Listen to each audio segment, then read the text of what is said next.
What's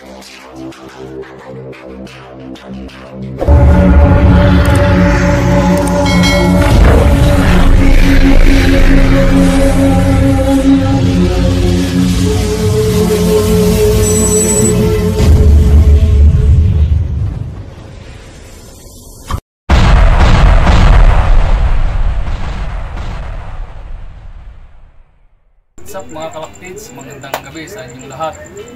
For today's video mga kalapatids, magdulod na naman tayo ng ating mga ibon sa CHPE Club. So, nung nakaraan complete naman yung ibon natin. Ilulod natin itong mga ibon natin na 12 ulit. So, ang respuin nila bukas, San Isidro. Kasi yung nakaraan, dapat San Isidro yun. Maulan yung araw na yun, kaya binaba yung mga ibon natin. Nalis sila nung sa San Rafael. Ngayon matutuloy na yung San Isidro natin. Tara, samahan nyo ako, please. Yan, so susubukan natin ng calcium. Ito lang naman ang binibigay ko pagka-training lang. Gusto na magbibigay pagka magbibigyan na.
Last but not the least,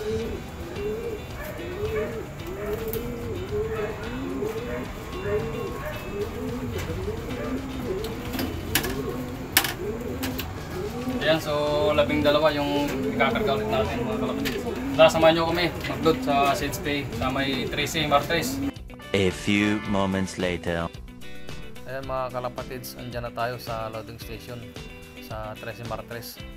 Yan din nga pala, shoutout sa puting coordinator natin dyan sa 13 Martres, si Boss Ryan Royce mga kalapatids. Yan din si Paring Orly, lagi natin kasama yan ng lulod. Kasalukuyan nilalagay niya yung mga ibon niya sa crates. Napansin niyo mga kalapatids, dati isang crates lang nakalagay dyan, ngayon 2 na.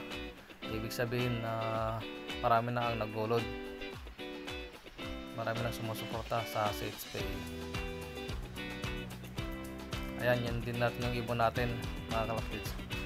Si Andre nga pala ang pinulod natin dyan sa crates, para hindi lang ako ang laman ng aking mga video mga kalapatids, para may iba-iba naman.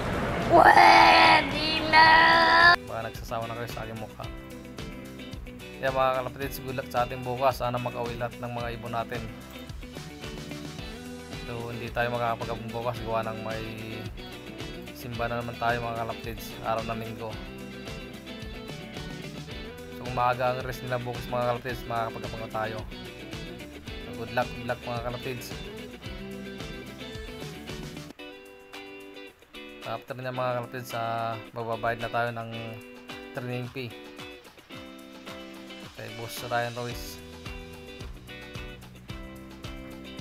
Sa mga hindi nakakal mga kalapatids, may bayad yung training fee natin mga kalapatids.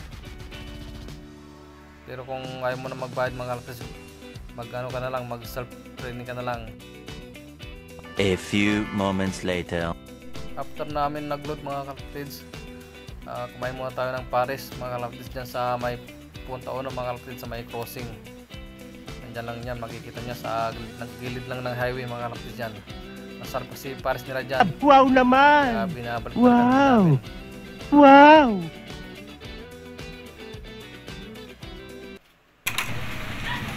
Yan, kasama ko pala si Andre. Yan, kahit tayo mga kalapatids. Yan. A few moments later. Ayan. Medyo ubos mga kapatids. Medyo ginutom tayo. What the fuck? Pero after niya mga kapatids, nag-order tayo ng 2 order para sa aking asawa at mga anak.